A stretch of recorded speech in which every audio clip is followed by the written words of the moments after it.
সেদিন রাত্রিবেলা মিনার অদৃশ্য আত্মা কান্না করতে করতে ফিরে আসে আর পাশে থাকা পলাশ গাছের ডালে বসে কাঁদতে লাগে। তখন মিনা আর সে পিকের আত্মা সেখানে উপস্থিত হলো। শিয়ালিনী সেখানে মিনাকে এমন ভয়ানক বিভৎস অদৃশ্য আত্মা রূপে দেখে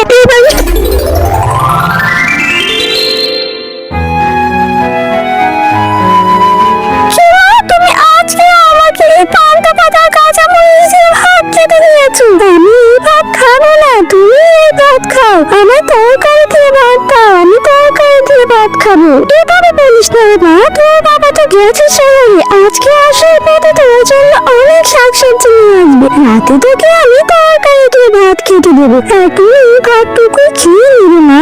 না, আমি এই ভাত খাবো না, আমি তরকারি দিয়ে ভাত খাবো। এখন ঘরে তরকারি না থাকলে আমি খেলতে গেলাম, রাতে কিন্তু আমি তরকারি দিয়ে ভাত খাবো। এই কথা বলে মিনা তখন খাওয়া থেকে ওকে খেলতে চলে গেল।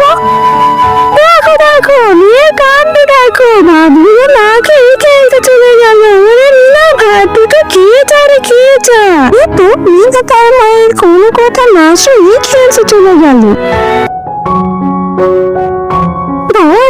তোর সবাই এইভাবে মাথায় এমন লাগিয়ে আছিস কেন? চল আমরা কিছু একটা খেলি না। হ্যাঁ টম্পা, তুই একদম ঠিক কথা বলেছিস। চল আমরা লুকোচুরি খেলি। গতবার তোমরা কাছেও ছিল।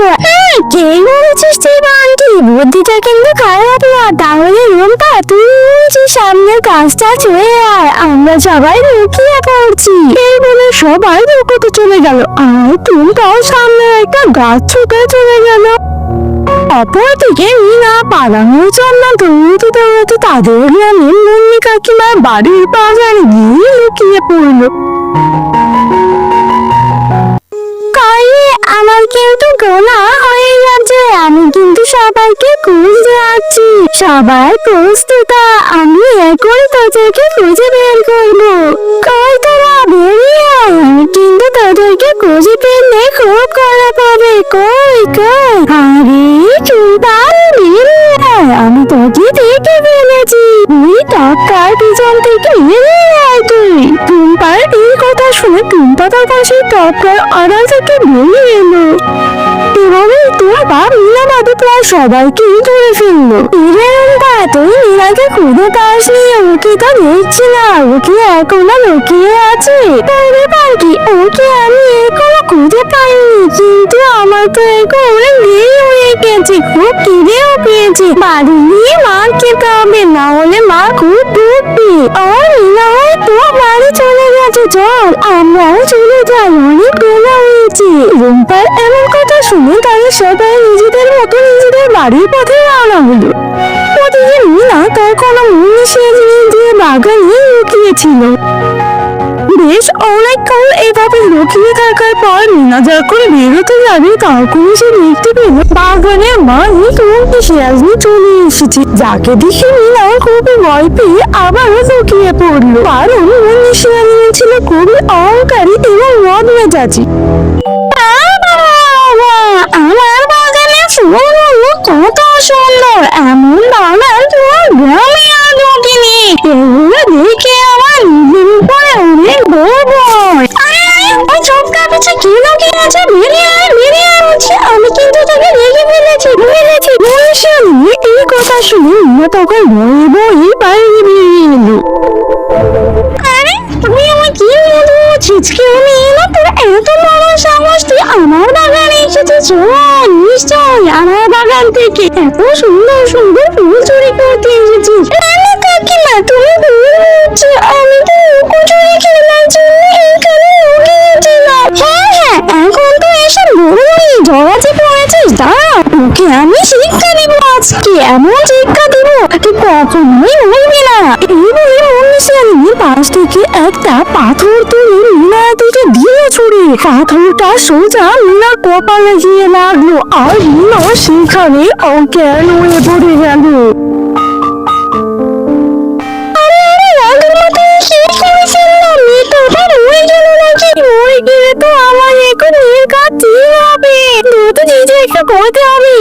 কেউ চলে এলে আমার নিশ্চয় চলে শিকার।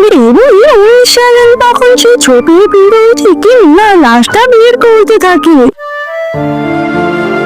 লাশটা বের করে শিয়ালের বাগানের একটা নির্জন জায়গায় গিয়ে একটা পলাশ গাছের নিচে মাটি করতে লাগে। ওদিকে মিনা কিন্তু মারা যায়নি, মাথায় আঘাত লাগার ফলে সে অজ্ঞান হয়েছিল, যেটা শিয়ালকে না খেয়াল করে মিনাকে জ্যান্ত কবর দিয়ে দিতে থাকে। কিছুক্ষণের মধ্যে শিয়ালিনী মিনাকে মাটি চাপা দিয়ে সেখান থেকে চলে যায়। ওইদিকে মিনার মা মিনা এখনো বাড়ি ফিরেছে না দেখে খুবই চিন্তিত হয়ে যায়। আরে কি হয়েছে গো, তুমি আমাকে চিন্তিত হয়ে বাইরের থেকে তাকিয়ে আছো কেন? না বাজারগুলোকে নিয়ে তাড়াতাড়ি রান্নাটা শেষ করে ফেলো। রান্না করবো? রাখো তোমার রান্না, মেয়েটা রাগ করে সে সকালবেলা না খেয়ে ফিরেছি, এখনো ফিরলো না, দুপুর করে বিকেল হতে চলবে। আরে তুমি চিন্তা করো না, মিনা ঠিকই আছে, হয়তো ওর বান্ধবীর বাড়িতে এখনো খেয়েছে। কিন্তু মিনার মা তার বাবার কোনো কথা না শুনে মিনাকে খুঁজতে বেরিয়ে পড়লো। মিনার মা মিনার প্রতিটা বন্ধুর বাড়িতে গিয়ে মিনার কথা জিজ্ঞেস করতে শুরু করলো, কিন্তু মিনার কোনো বন্ধু তাকে মিনার সন্ধান দিতে পারলো না। মা টুম্পা, মিনাকে কি তুমি দেখেছো? তোমাদের বাড়ি কি ও এসেছে? কিন্তু সেই সকালবেলা না তোমাদের সাথে খেলতে গেল, ওরা এখনো বাড়ি ফেরেনি। না গো আন্টি, আমি ওকে দেখিনি, সকালে তো আমাদের সাথে খেললো, আমরা একসাথে উকোচড়িয়া খেললাম, কিন্তু ওকে খুঁজে পাইনি। আমরা তো ভেবেছিলাম ও বাড়ি ফিরে গিয়েছে। আরে মেয়েটা বুঝিয়ে বাড়ি ফিরেনি, কি সুন্দর ফুলের মতো মেয়েটা প্রতিদিন আমার মেয়ের সাথে কত মেলা করি। আশা করছি সৃষ্টিকর্তা ওকে কি রেখেছেন। তাই যেন আমি তাহলে ওকে আরো একটু ভালো করে করতে দিয়েছি। এরপরে সে পাশে আমি আবারও মিনাকে খুঁজতে বেরিয়ে পড়ে। আপনি কি মিনাকে দেখেছেন? সে সকালে ও বেরিয়েছে, এখনো ফিরলো না। আমি তোমার মেয়েকে কেন দেখতে যাবো? এখানে তোমার কোনো মেয়ে কি আসেনি? এই শুনে সে পাশে আমি যখন মন খারাপ করে আবারও সামনে এগিয়ে যায়। এ পাশে আমি তন্ন করে পুরো গ্রাম তার মেয়েকে খুঁজতে লাগে, কিন্তু কোথাও সে মিনাকে খুঁজে পায় না।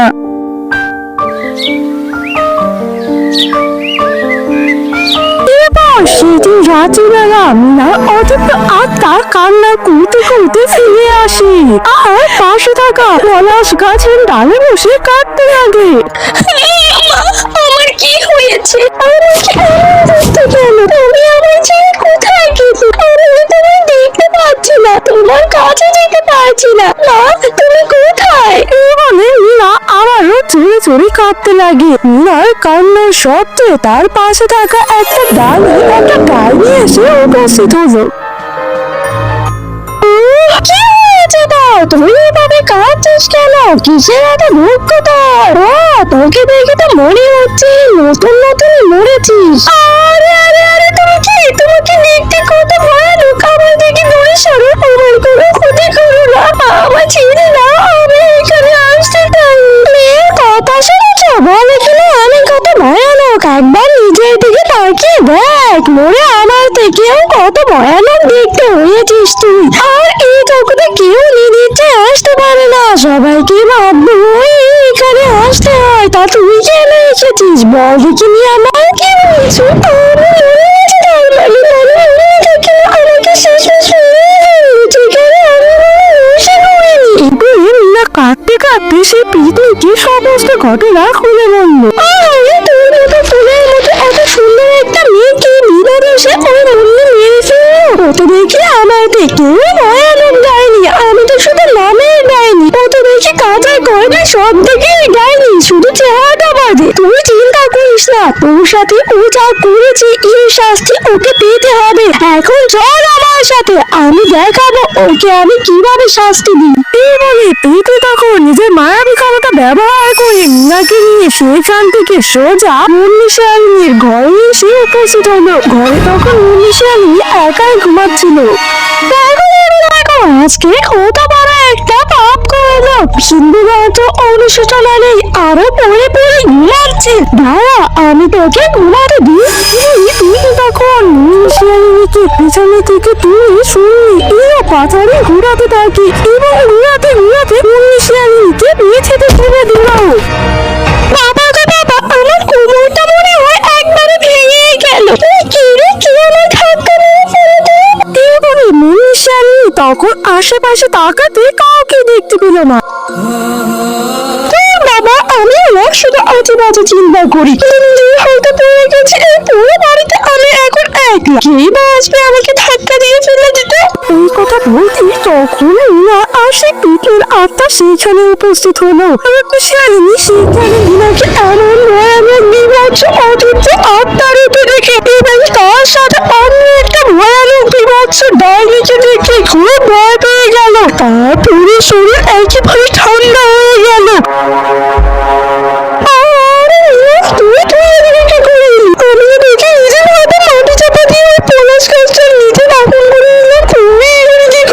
আমাকে দয়া করে ছেড়ে দে, আমার প্রাণে হইস না, আমি ভুল করে ফেলেছি। ভুলটা না হতো না যদি তুমি একটু ভালো করে দেখতে আমি বেঁচে আছি নাকি মরে গেছি। তুমি আমাকে জ্যান্তই কামড়ে দিয়েছ, এবার আমি তোমাকে ছাড়বো না। আমার করিস না, দয়া করে আমার ছেড়ে দে, তোরা যাবে আমি তাই করবো, দয়া করে আমাকে প্রাণে সে কথা পড়ে এমনি তো ঘুরবি, ওর মতো ডাইনি তো আমি এমনি এমনি ছাড়বো না। যা, তোকে একটা সুযোগ দিলাম, সকাল তুমি সমস্ত অপরাধের কথা গ্রামবাসীদেরকে বলে থেকে আইনের হাতে তুলে দিতে হবে। আমি তাই করবো, তারপরে আমাকে তোমরা দয়া করে পারে না। এরপর সে পিঁপড়ে আল্লাহ অতিরিক্ত আত্মা শিয়ালিনীকে নানান ভাবে ভয় দেখাতে লাগে। কখনো তাকে ছুরি কাঠ থেকে ফিরে দেয়, তো কখনো ঘুমন্ত অবস্থায় হাত থেকে একেবারে শরীরে তুই আবার ছুরি মারি খাটের উপরে। তুমি রাতটা শিয়ালিনী ভয়ে আতঙ্কে কাটাতে লাগে। পরের সকাল হতেই শিয়ালিনী পুরো গ্রামে সবার সামনে নিজের অপরাধের কথা স্বীকার করে। তার কথা শুনে গ্রামবাসী সে পলাশ গাছের নিচে গিয়ে মাটি খুঁড়তে বেরিয়ে আসলো মিনার হৃদয় দেহ। যার পর শিয়ালিনীকে গ্রামবাসী আইনের হাতে তুলে দিল, যেখানে কিনা শিয়ালিনীকে কিছুদিন পরই ফাঁসিতে ঝুলানো হবে।